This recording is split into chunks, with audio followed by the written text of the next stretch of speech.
Hey, what is going on, everybody? Welcome to Upkick MMA episode 330. I am Brendan, covering Bellator 299. Fabian Edwards taking on Johnny Eblen for the championship.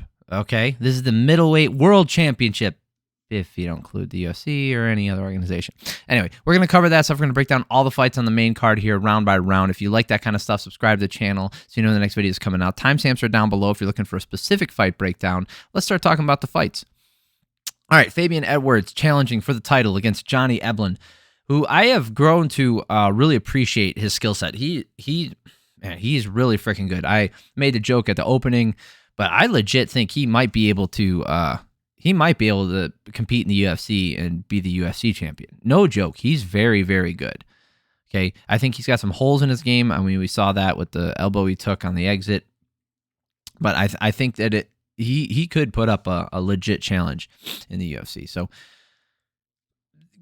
I've said this for years. They've said it for years. I'm not the only one. This is not a unique opinion, but Bellator's top, for sure, the champions in each division, or most divisions, and then like the top 5, top 3 could compete in the UFC in the top 5, top 10, right? It's the depth that they don't have. So it's not that Johnny Eblen couldn't be in the UFC or compete in the UFC. It's that the guys that he's going to face over his career at any given time might not be the best, but as the champion, you're going to be facing some of the best talent in the world. And Fabian Edwards is fantastic. He looked great in his last fight. He looked great in the fight before that. I think he's really grown, and the way he defended takedowns in here shows that his talent is above what I thought it was even.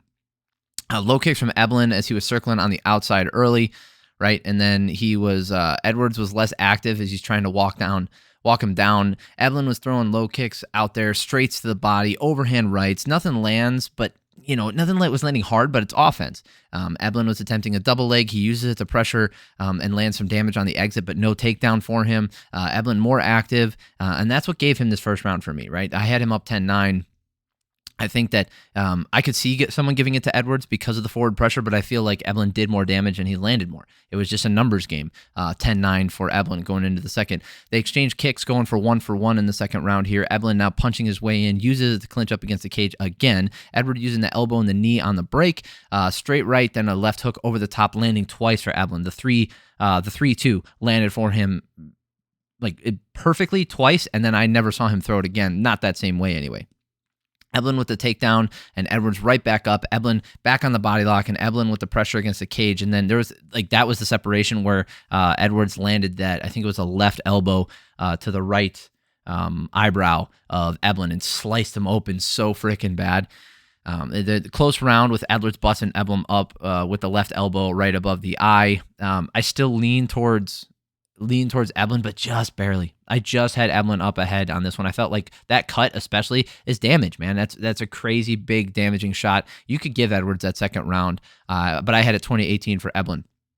Third round, Eblen with the pressure right away. Low kick, takes a left-hand counter. This is where I saw that Edwards he was trying to pick up his timing a little bit, but it ended so fast, I don't think he was able to really establish himself in this round, obviously. Right hand from Eblen puts Edwards down, and the follow-up with the elbows on the ground puts Edwards to sleep, and then Eblen gets up, and he's talking shit, and he's angry, and he's talking shit to Leon Edwards, his brother, and just nonstop, blah, blah, blah, blah. Then Eblen walks over, says he wants to squash it, and he goes over and he's respectful. So it doesn't mean they have to be best friends, but obviously they don't have to want to murder their family, right? There's happy medium in there where you can just be professionals and compete against each other. So a great fight. I think Johnny Eblen is one of the best in the world. Like he said, I think he legit has a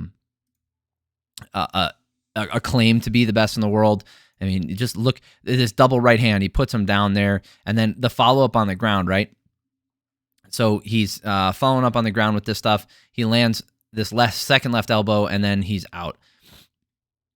Eblen, and then he's over talking shit to him and stuff. We don't need to go into that. I'm really not into drama.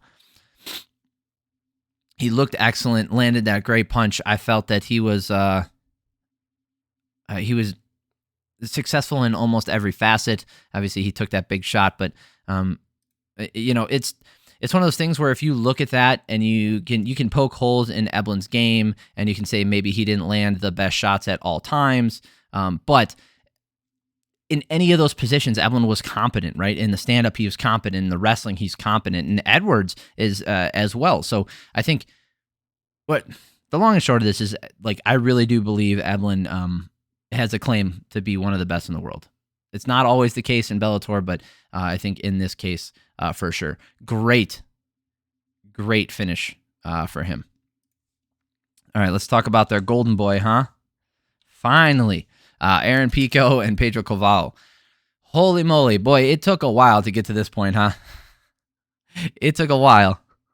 It took a while before Aaron Pico finally worked his way to a title shot after they pushed him so hard. Rightfully so. I mean, the guy's insanely talented, but it's just, why did I do Christopher Walken there?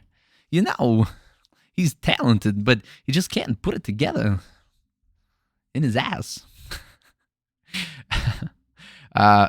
Carvalho was using the low kicks early, as usual. Pico using the left hook, works into the clinch. Carvalho overextending, and Pico gets in on a single leg lift and dump. Doesn't really maintain top control. Carvalho landing low kicks, Pico using it as an opportunity to get to the takedown and get to the back for a second, but again, not really controlling it. Pico with the beautiful double leg as Carvalho landed some good damage, and they get back up yet again. Pico landing a left hook, a right uppercut, puts Carvalho down, and then an elbows and a left hook and ground and pound for Pico, and it's all over. Yeah, it's that big shot put him down, and then he starts landing some good ground and pound here.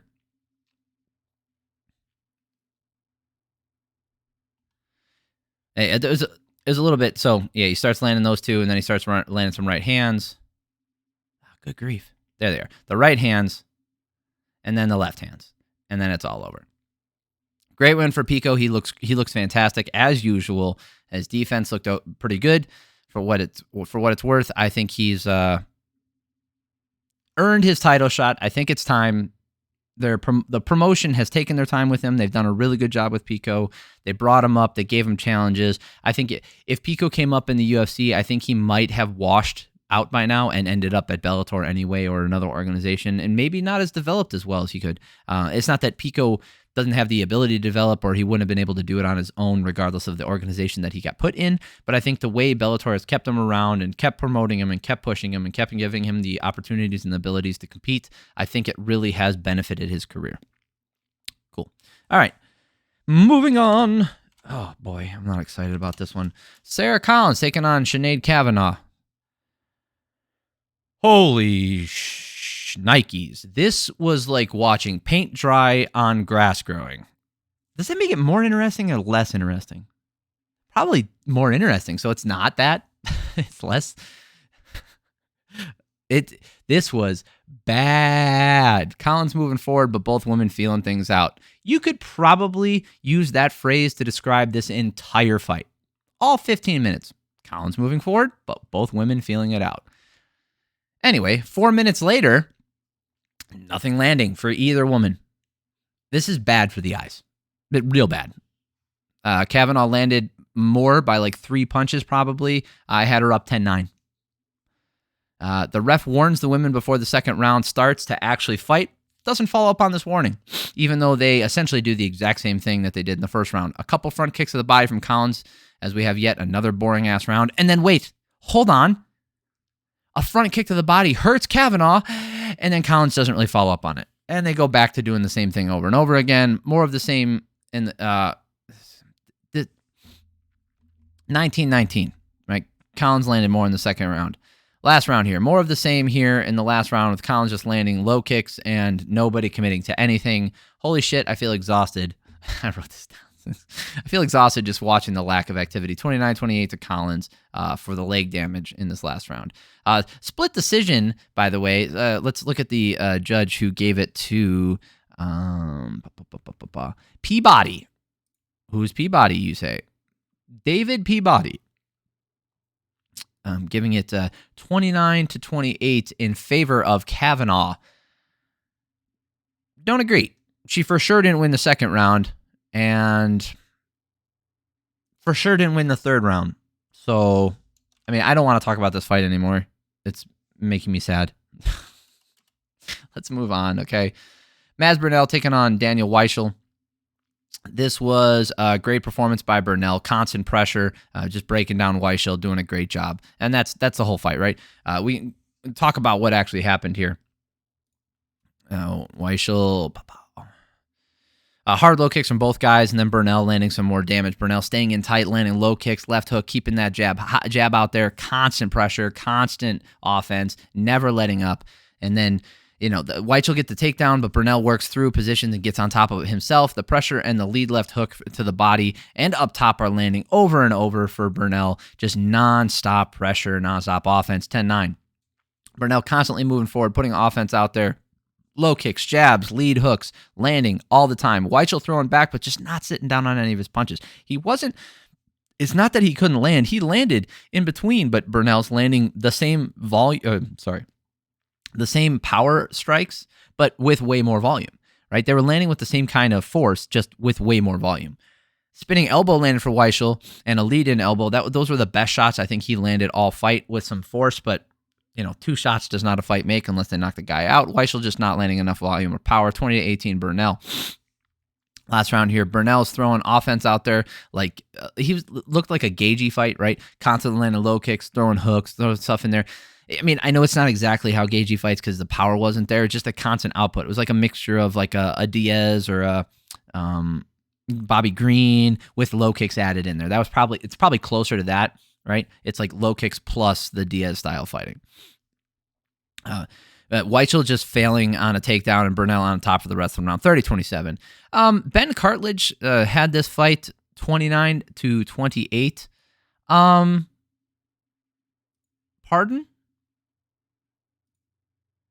Pardon? What round? What round did he give to Weichel? Oh yeah, Burnell saying he'll buy drinks for every guy in Ireland because their bitches are ugly as fuck. Classy guy. Yeah, real quick, let's just talk about the scorecard here. Ben Cartledge, like I said, scored at 29-28. What round? What round? That is a horrendous scorecard. It doesn't affect the overall because it doesn't even make it a split decision, right? Because he still gave the right guy the winning card. But to give any round to Weichel, any round, is outright criminal. No one's going to talk about this. 1, Bellator. 2, not the main fight, barely on a card that people care about anyway. And the last factor is the right guy won. Oh, sorry, not the last factor. The right guy won, and even on that card, the right guy got that card. But the fact that Ben Cartledge, the fact that Cartledge gave any round to Weichel is outright criminal. He clearly was not paying attention. He missed something. That's horrible. Holy crap. All right. Let's talk about the first fight on the card here. Sabah Homasi taking on Levan Chokheli.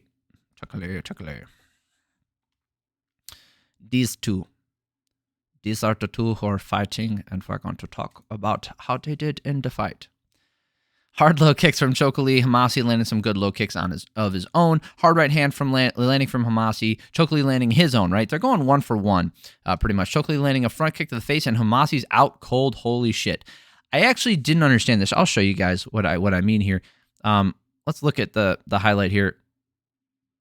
This front kick, I think he misses one, then he throws another one right up the middle. No, that's the one. Okay, so he did throw one earlier in the fight, but when you watch it, it doesn't land flush with the bottom of the chin like you see normally when they knock out. It more like grazes here. I don't know if it just jammed into the nose, but he got knocked out. Usually a nose break doesn't knock you out necessarily. It was interesting to see. Great front kick. And they were talking about that's the hardest front kick they've ever seen. I shall direct you to Michael Chandler versus Tony Ferguson, or Cheeto Vera versus... Oh boy. No! What's his name? That pisses me off because I should know that. I'm going to remember it. It's going to drive me nuts. Frankie Edgar. Good grief. Yeah, the front kick against Frankie Edgar. Better. All right, Anderson Silva didn't get the knockout against Vitor with his, and then Randy Couture didn't get knocked out, or he did get knocked out by Lyoto Machida. So plenty of good front kicks to compete with this one, and I would say the hardest one was Michael Chandler, the way that he just punted into that kick and caught, just awful watching that on the replay. But those are different fights. Excellent win for Chokheli here. If you're just watching this, subscribe to the channel. I appreciate you for making it through here. Subscribe so you know when the next video is coming out. If you're looking for the UFC event, I put those 2 videos up already. I'll be putting up the prelims later. I do have some stuff to do today, so I will be going through the Bellator prelims a little bit later. But if you guys didn't watch this card, and I know it's, are you waiting to watch it? You go back and watch them later. Go watch the main event, skill for skill, as good as any fight you're going to see in the UFC. Fabian Edwards and Johnny Eblen look excellent. Great fight. Aaron Pico, Pedro Carvalho, again, same thing, excellent. Sarah Collins versus Sinead Kavanaugh, avoid it like the plague. Do not watch that. It is poison for your eyeballs. Stay away. Stay away. Burnell versus Daniel Weichel. That's a good fight, but only in that, Burnell just put it on him, right? There's not... it wasn't super competitive. I wouldn't go out of your way to watch that if you're not hardcore. And then, the Sabah Homasi one, all you have to do is watch the first round, and it's an easy one. So overall, this card was pretty good. Pretty good to watch, not bad. It's not always that I watch a Bellator card and come away feeling like I didn't waste 3 hours of my life. This was one of those cases. I did not feel that way, so I'm very happy. Thank you guys so much for stopping by. Like the video if you did like it. Click that button. I appreciate you. Amazing. Have an amazing week. Love y'all.